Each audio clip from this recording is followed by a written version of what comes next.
and breathe.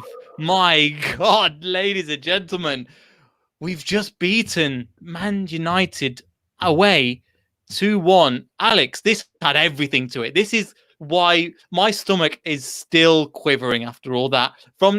Guys, get your comments in below. Let us know what you think. We'll get to your comments because that had everything today. Alex, what are your thoughts? Because my brain is just gone. I'm almost like I was tearing my hair out after about 45 minutes.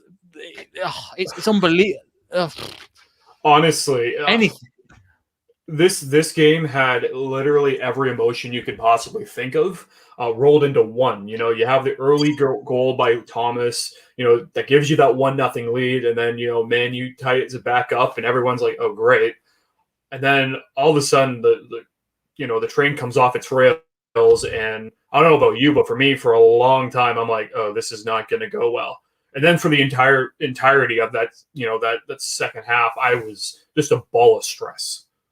Yeah, definitely. And I'm still debriefing. Like, for me, like, that was wow.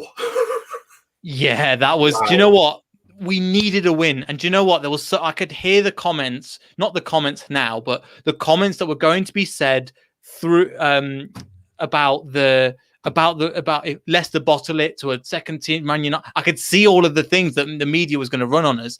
Oh, they're not good enough. They're going to bottle it. Blah blah blah. Thanks for your comments, guys. We will get to them. I promise. But just right. Let's just start from the beginning, Alex, and work through because I'm a mess of emotions at the moment. Right. We'll start with probably what we normally do. The starting lineup.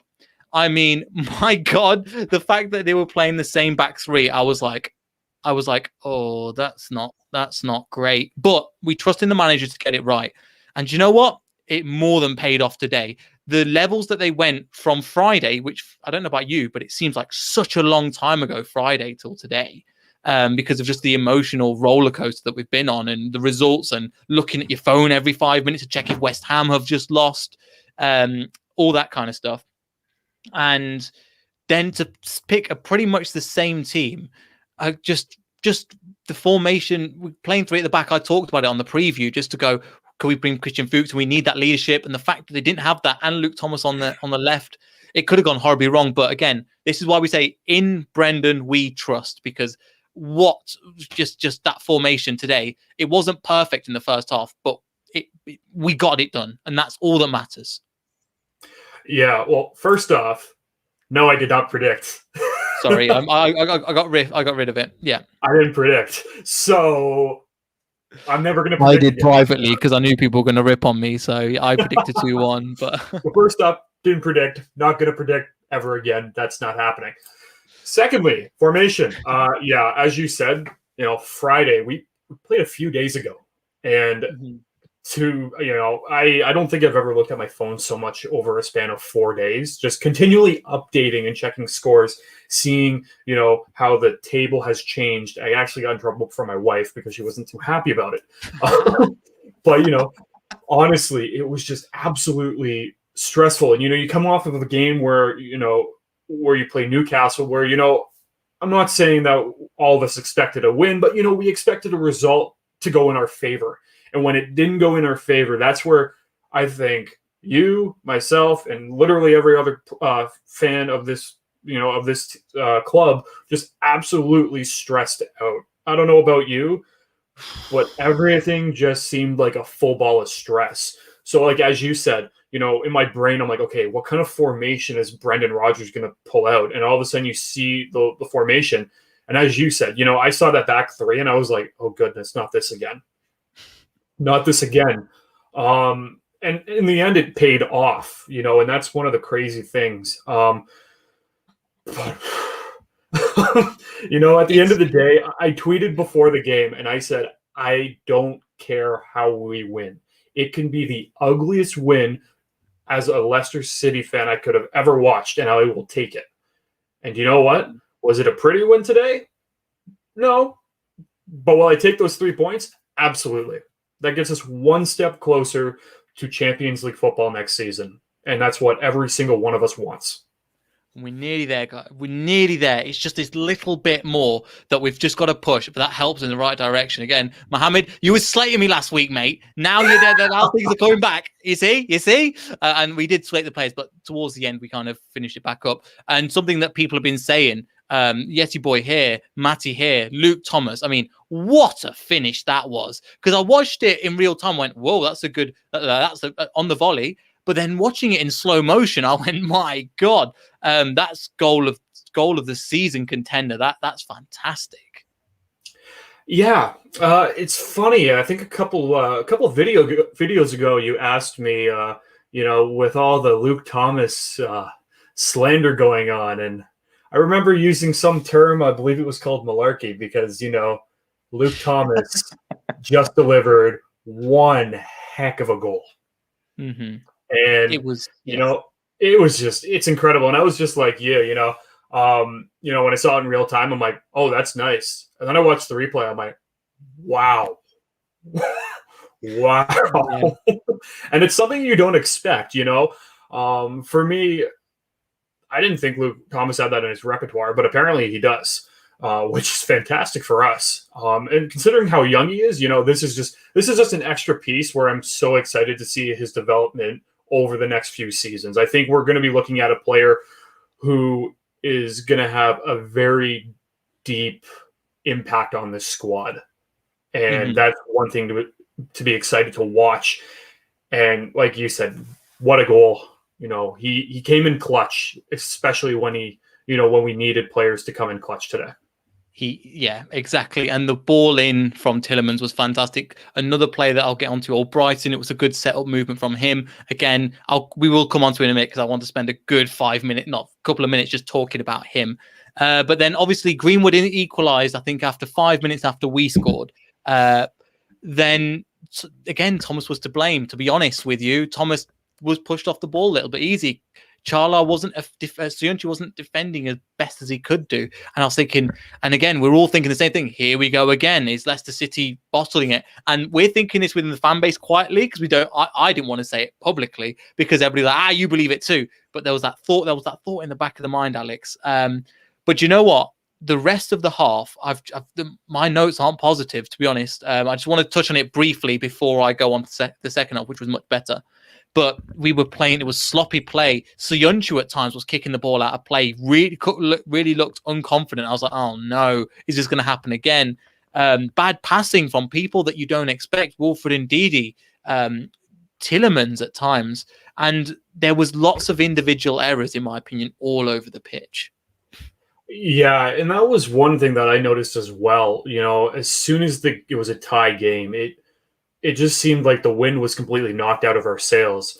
And, as you said, my brain went to a dark place. I was like, is this happening again? I will never say publicly, but in my brain and within group chats, I'm thinking, oh, goodness, here we go again. Just a load of malarkey. Right? Just a load of malarkey.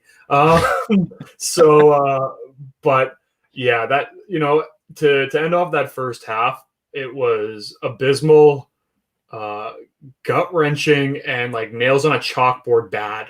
It was bad. And he's got no more nails left. So from fighting at last 50 minutes, but still, we agree, Chrissy. And you know what? I think I told you before we started recording, going into halftime, I had zero confidence. Normally there's an ounce of confidence in me. But going into halftime, I was like, I don't know how. I don't know how we are going to be able to turn this into 3 points. And I am so glad the one and only Kaglar Soyuncu proved me wrong.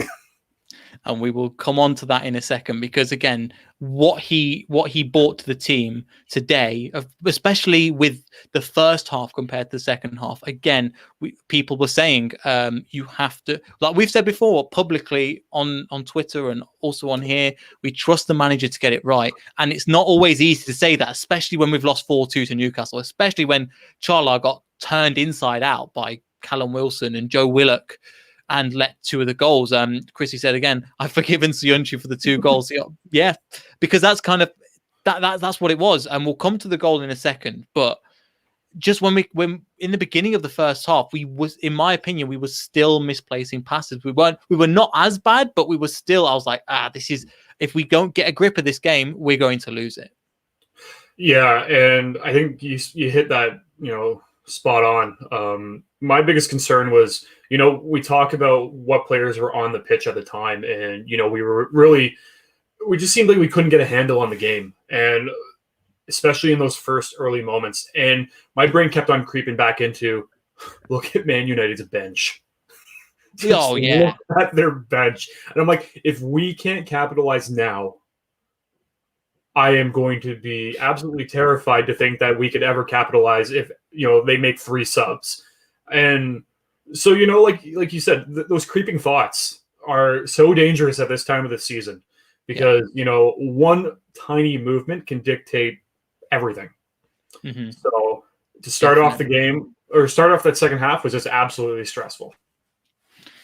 It really was. And then we were in a good position from about 50 minutes on to about 62. And there was 10 minutes of, we pushed into their half pretty much, and we were trying things. One player I want to mention just during this time, it was flipping it to the right hand side, and all Brighton was trying stuff. He was getting past his man, whipping balls in. He was cutting on the inside, whipping balls in. The ball was getting to him, and he was stretching the pitch. And people have mentioned, let me find the comments.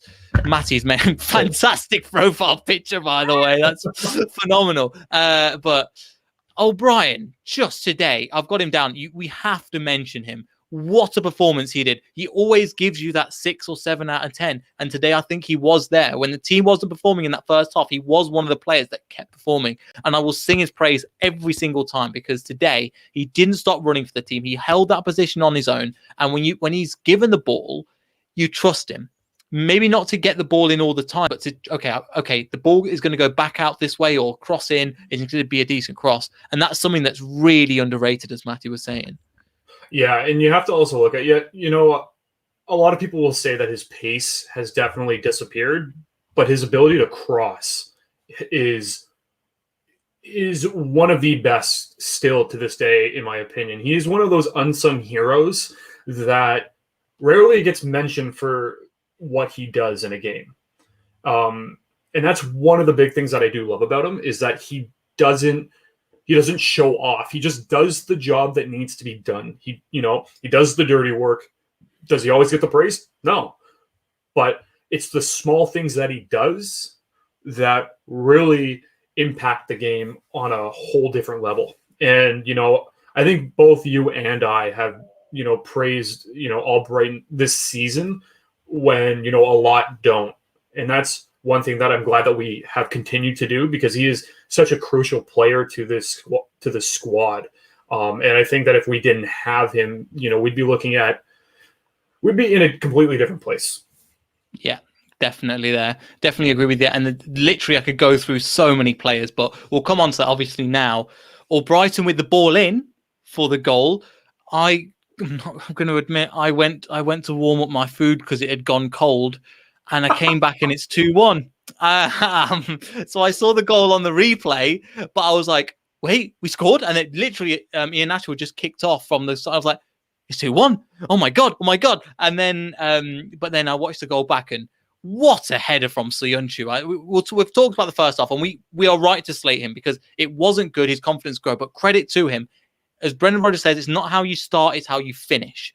And he finished that game sublimely. And confidence goes a long way, but that header towering over Rashford, and he was so determined to get that in. And sometimes I think in the Newcastle game, he was overly eager to press.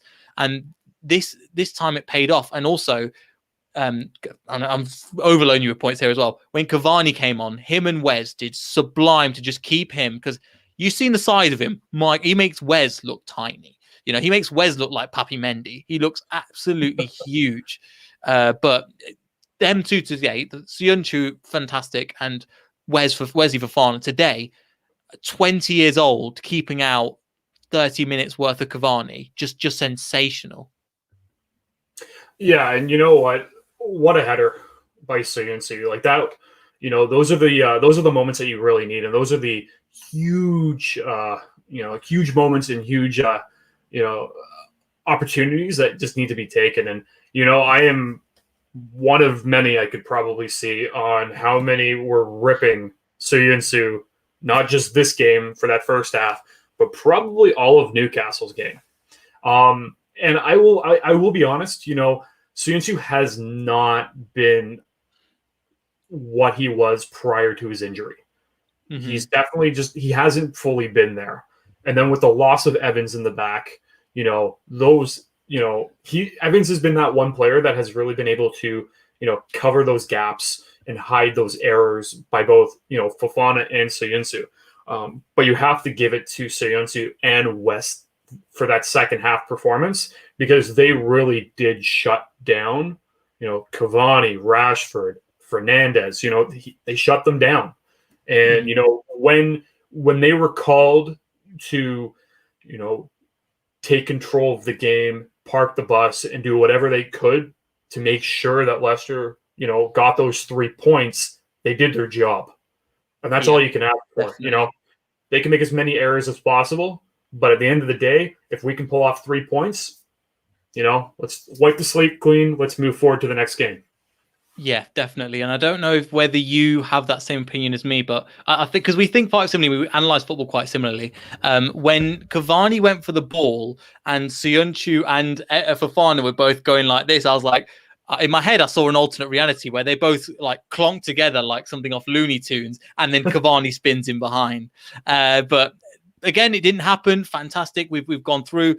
Wesley Fofana, again, amazing. And the fact is, one thing as well, he's playing through the centre. Yeah. He's a 20-year-old man, and he's playing through the centre against Bruno towards the end of the game, sure, but Bruno Fernandes, Marcus Rashford, who again, I forget how scary quick he is. He was just taking off at times, and Bruno Fernandes and Cavani, and I was like, phenomenal performance today. And I just want to go through a couple more players. Iheanacho. I mean, some of the moves he was doing, he didn't score today. I don't think he assisted, but when he gets the ball, even when he's in that number 10 position, something's going to be created from it. He nearly got his goal, but it was a good save by De Gea. But again, we definitely need to talk about Iheanacho. I mean, just his confidence is high, even though he's not scoring. But what he's doing for the team, coming back, taking people into play, moving forward, creating space, it's just, against a solid Man United team, sensational today as well. Yeah, and one of the big things that I've really noticed over this span of games from Nacho is that when he's not even scoring, he's still contributing to the club and to the team in an entirely different way than he was previously, before December, I would say. Mm-hmm. He might not score. Like, he didn't score today, but was he, a crucial part of this squad today? Absolutely. I don't think, I don't know if we would win without, Nacho on the pitch. And, the fact that we're I think one of the biggest things for me was that, 6 months ago, I would be absolutely shocked to see Vardy being subbed off for Chowdhury coming on. But in this game, I looked at it and go, no, this is the right call. Leave Nacho on, bring Vardy off, give him some more rest. This is a perfect way of executing, the bench. And, if I said that 6 months ago, I would have thought I was crazy. So, as Jay put it, in Brendan we trust, he is giving Nacho all the opportunities, and, is he capitalizing off of all of them? No, but is he still contributing? Absolutely. I have no worries about Nacho. His confidence, in my opinion, still sky high. And I think it will just continue. And I think we really have flipped the page on Nacho, and I think we're seeing a completely different player than what we've seen previously. I think he's adapted, and I think he's really evolved. And I think that's one thing to be very excited to watch moving forward. Definitely agree there. An interesting point from Yeti Boy as well. People say we should have won because United play a second team, but their starting 11s cost 25 million more than Leicester's, which is insane. I think Van der Beek was 34 million pounds or 40 something, like stupid. I mean, that's unbelievable. Anyway, there's just so many things I can go through today, but we just need to give this team credit because because if Brendan Rodgers got it wrong, my God, his head was already on the chopping block by a lot of people, and a lot of people are ready to pull that cord. But the fact that we've got a result today means the world, Alex. And I'll just share the screen now, and I'll show you the Premier League table. Yes, everybody has this time to play, but as we're seeing here, look, Leicester City, 36 points, 66, and it just widens that gap by 8 points. Again, we can hope that Arsenal can do something and beat Chelsea, but there's no guarantees at the end of the day. But we're doing sensationally well at the moment, and just a really good win. But yes, today it's just sensational. I can't. One thing I want to bring on to just one last couple more people, because literally the whole squad was brilliant that second half. They bound together. Maddison coming on doing bits, but the midfield duo we have smashed time and time again in a positive way. Tielemans and Ndidi just wrapped up everything. Tielemans in the first half, in my opinion, and even Ndidi was the tackles were going awry. Tielemans, the balls weren't coming off, but together they're like, right, let's just soldier together. And that Brendan Rodgers mentality of we'll just bound everything together and push. And we kept their midfield out, and that was such a brilliant performance from the both of them. Yeah, and like you said, that first half, just things weren't sticking. They just seemed like they weren't really there. But that second half, when you really needed them, just like you needed Soyuncu and Fofana, they were there. And they were reliable, and you could trust them. And that's all you need, especially in these games. Are they always going to be, top-level superstars that are going to just blow everybody's mind, with every touch of the ball and whatnot? No, they're not going to be like that every single game. This game, they did exactly what they needed to do to, make sure that we got those 3 points. So, at the end of the day, I am very happy with what they've done and what they did today because, like you said, every single player today did what they had to do to make sure that we came out of this game with 3 points and with a much better lead in the table than if we drew or lost. So, this is just, I think, like I said, I think we're still kind of digesting, winning one game like this. Because my heart rate was through the roof. I was hiding behind a chair for the last 5 minutes. I was so nervous. I didn't know what to do with myself. And, at the end of the day, this is what football is all about. It's the highs and lows. It's the stress. It's everything. But, yeah. And, we'll be on 66, but 1 or 2 points more, and we secure Champions League football. Yeah. It's 2 games left. We got Chelsea, and we got Spurs. I think it's extremely doable. We have been maintaining that positivity train this entire season, and I really do think it's doable. And that's one thing. And I think a win today is the level of confidence going into a cup final is massive. Yeah, because I know that we've spoken about this, not off screen, being like, if we lose to Man United, this weekend's going to be brutal. Yeah, definitely. But I think coming out with a win today, it might not have been the prettiest win, but it was a win. Who cares? Right? You're right. In terms of it didn't, I say it wasn't the prettiest win. The second half was a pretty good performance, in my opinion. Not the best we've seen, but a good enough performance to win the game. But overall, a shout out to Sweet and South Soccer. So I think this is James commenting. So big up yourself, James. A great win for you lads. I can't wait to see you over the line. Keep flying the non-top 6 flag. Yes, I said this on his show actually about us West Ham because they're Wolves fans. So this is the kind of thing that I'm like, we're doing it for the smaller guys that can't quite make it, but hopefully they can join us next year.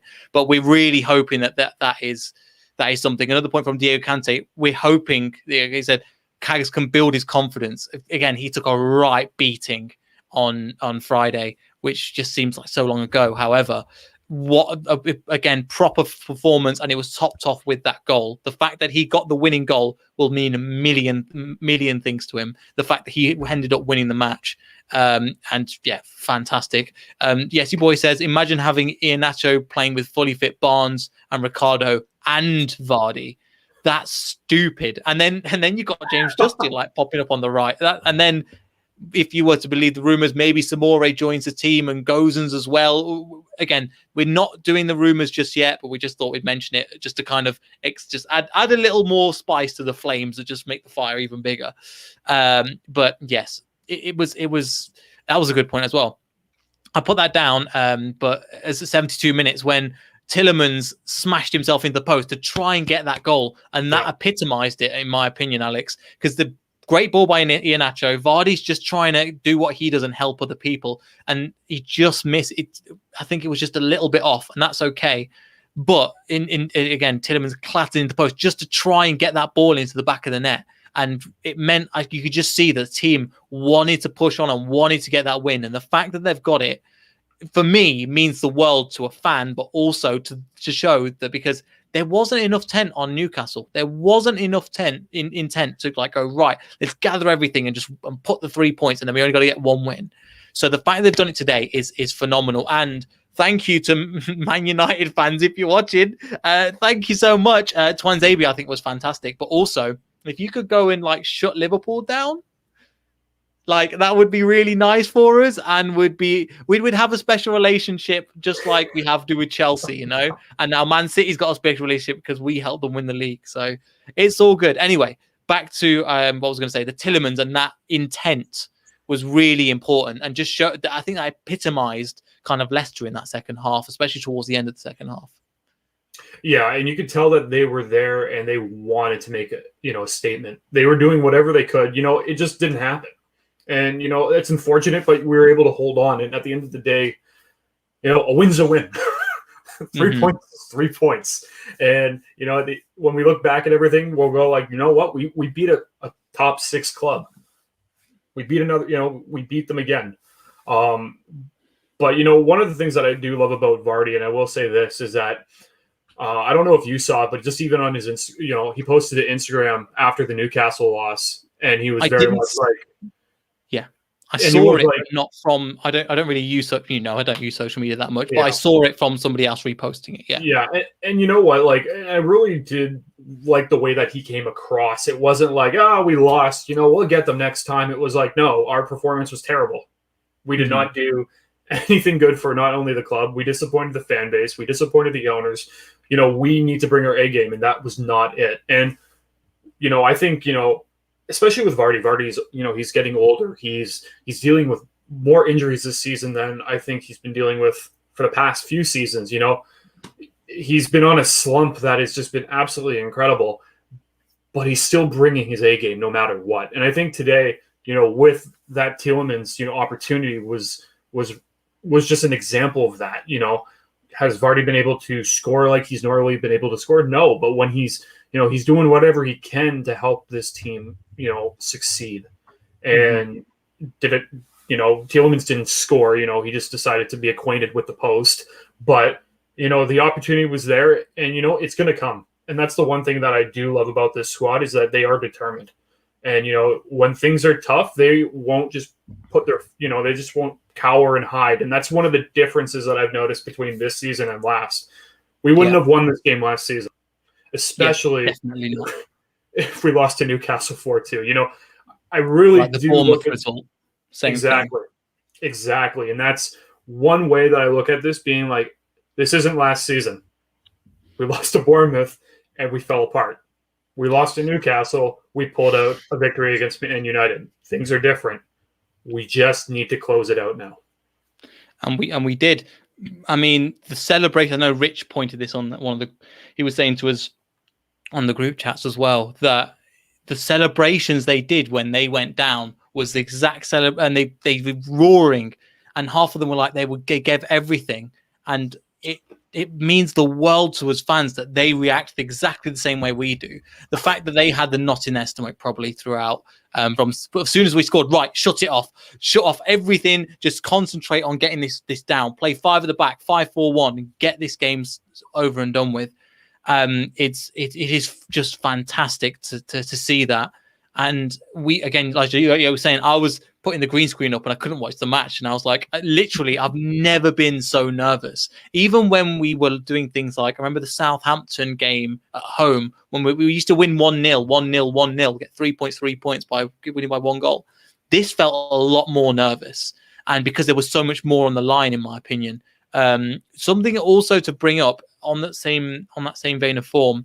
I don't know if there was an interview that was done in 2016 where we were like, not this kind of, but like 5 games to go before we won the league. And Kasper Schmeichel was asked by the media, and he went, "Do you feel pressure to win the title?" And he goes, "No." He goes, "No," because there's a different type of pressure. Because it's still pressure, but I don't feel anywhere near as pressure. When I was in League Two with, I can't remember what team, if we got relegated, people couldn't pay their mortgage because that's pressure. Because people's livelihoods, people can't feed their families. People have to think of another job. That is massive pressure. From what we're going to now, it's pressure, but he goes, it's nothing like that. And obviously we went on to win the league, and he's that influence. And there was a lot of things that were probably said on Friday. But the big players, the leaders, Johnny Evans, I know he didn't come on, but he's probably said a lot of things in their ear. Wes Morgan, I know about the COVID party and whatever. He might have had to go. Kasper Schmeichel has definitely said something. Jamie Vardy has come out publicly. Imagine what he said privately to the team. Yeah.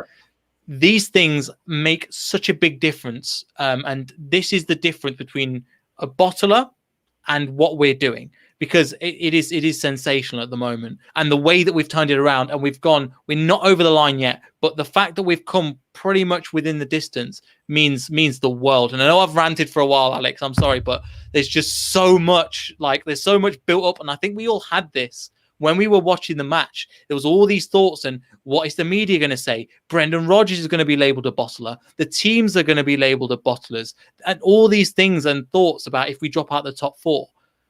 The fact that we haven't, and we still, I think we are 80% likely not to now.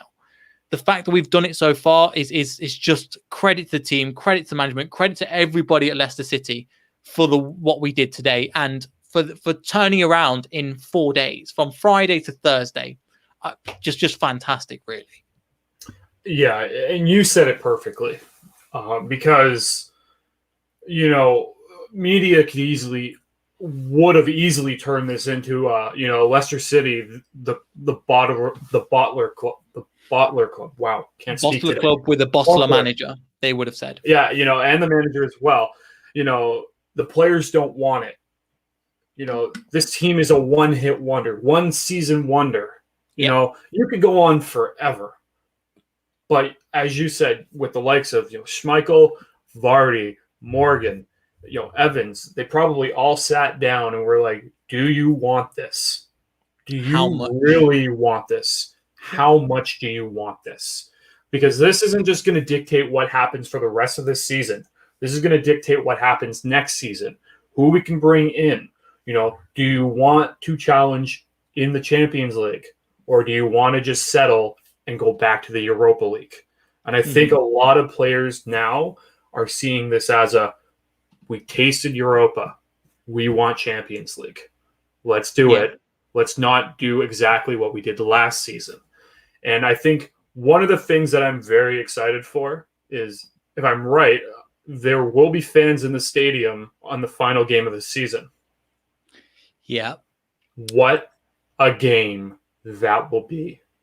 Because the support of the fans for that final game of the season, I could not imagine the motivation, the drive that these players will feel. Stepping back onto that pitch, hearing the roar of fans, just that sheer determination to be like, it's our time. Let's do it. Let's get some Champions League football back at Leicester City. And I'm just, coming out of this game, we won. I am feeling much, much more positive than I was from Friday. I even look at this weekend, and I was, am I still nervous? Absolutely, because it is such it's a huge game for the club. But I am very, very excited. But as Ethan says, done yet, but it's a big step in the right direction. Exactly. So with 2 games to go, in the Prem, and 1 cup final to go, I think, I said this at the start of the season. I said this throughout the season. It's not over yet, but I think we will see Champions League football next season. Yep. And before that, we've got 2 games. We've got a game in the FA Cup final. What a massive game that's going to be. If I was nervous for this one, this week it's not going to be fun. But I'd rather be in it than out it. I'd rather have the gut feeling of than losing like to Man United and in the quarterfinals again. And that's one thing that's probably not mentioned. Oh, Brendan Rodgers is a bottler. How's he got us to a final if he bottled it? Anyway, nobody's mentioned that point. I've just realised. But yes, again, I'd also say it's not over yet. You're right, but as we said, it's but Ethan puts all cup finals. That's what it feels like. Today felt like a cup final, and I think we all treated it like a cup final, including the players and the manager. They're pretty much playing the strongest team I think they possibly could, with except for Ricardo. But I just don't think he's quite fit. Dear guys, why have we got to go through this stress? I know, but it's worth it. It's the romance of football, mate. That's why we love it. Anyway, I've kind of not run out of breath, but I've just exhausted it now in a good way. But anyway, I've only plugged it. If you could like and subscribe to this video, I forgot to do it so far. Thank you for getting us over 450 subs. It really means the world to us. And we're really trying to bring this channel in and do certain things with you. We'll definitely have a preview for you with awesome friends. If you know who they are, have been on the channel before. Big Chelsea fans will be on here. Probably some more content because there's a massive match coming up as well. Maybe something we'll see what happens. But just to finish, Alex, again, we've got to go back to that Luke Thomas goal. And James puts it brilliantly. This idea of United playing a youth team is nonsense. Which is, I mean, they did play a youth team, but they didn't turn up. And this is what we need to do now. We need to concentrate on the final, but take all the credit, take the positives, take the fact that two people today that it's going to be a tough one. The game on Saturday, but I'm feeling a lot more confidence. If we've gone from that game to this game, levels have increased, not to the full. I think everybody can admit it was maybe 6, 7 maximum. If we could up the levels again against pretty much the biggest team in Europe. Ethan says, again, a preview with Craigo. We'll have to see. I've just been concentrating on getting this sorted, getting all the stuff sorted for this. So if you appreciate it and you want all the nice graphics and stuff like this and all the setup, because it does take a while, make sure you hit the thumbs up and we really appreciate it. But just your thoughts on that. The fact that we've leveled up, anything can happen in that cup final. It's a cup final. Anything can happen. And also, Chelsea are playing tomorrow. We don't know the result, but they're going to have some time in their legs, even though they've got a bigger squad. We're away at Wembley. And I think the last thing, this is their third priority. Surely, I think they've not quite secured Champions League football, which they want. They're in the final against Man City. That's going to be a massive one. And I think this is probably the third priority for them. Yeah, but at the end of the day, it's a cup. It's a cup final. You know, like you said, anything can happen. And I think, with this victory today, we're going to go into this game much more confident. And I think we're going to be even more determined than you could imagine. It's our first time being here since 1969. I don't know about you, but I wasn't even alive. I wasn't even a thought.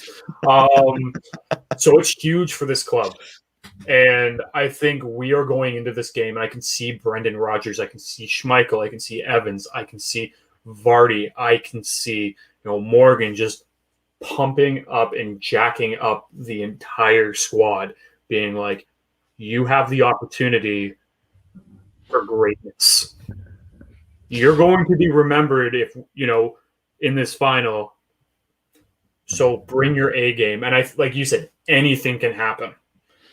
I think for you and me and probably for the rest of the fan base and all the supporters, we're going to be stressing as soon as this video is off. And I'm going to be thinking about it every single minute until the game starts. And then I'm going to be stressed for 90 minutes. But, man, let's just enjoy it. Yeah, because 100%. Just enjoy this, what we're having, because it is fantastic at the moment. But we're going to leave it there, Alex, if you've got any final thoughts, because there's been so much. And just the last thing, thank you. Thank you for all your comments on the videos. We really appreciate it. And everybody that's been commenting, Ethan, Dio, just so many people. David, I just want to read out Sweet and Sour Soccer. Make sure you check out their channel, Sweet and Sour Soccer on YouTube. Phenomenal guys with Wolves content. Chrissy, just want to run through everybody, David again. Manor, who probably gave us a Man City fan, and there's a picture for Cal. The internet's a weird place at times. Yes, Aaron, thank you for your comments. I never know how to predict, but I don't know. But last things, there. But yes, thank you so much, guys. What a day it's been. I mean, what a 4 days it's been. I mean, we've just kicked 4 days ago. We kicked off against Newcastle. I think we were 2-0 down by this time. So what time had changed? You slated me when I said we're too positive. I took your criticism. Now you can see why we have to get behind the team. Anyway, we'll see everybody in the next video. Make sure to like, subscribe, hit that notification so whenever we go live, you can comment, and I try and go through as many comments as possible. And thank you to everybody. I think Matty as well, JM, Matthew Bond, Glenn, just all of you awesome people. Sorry if I forgot anybody, but thank you so much, and we'll see everybody in the next video. And come on, Leicester, we've got a cup final this week. Come on.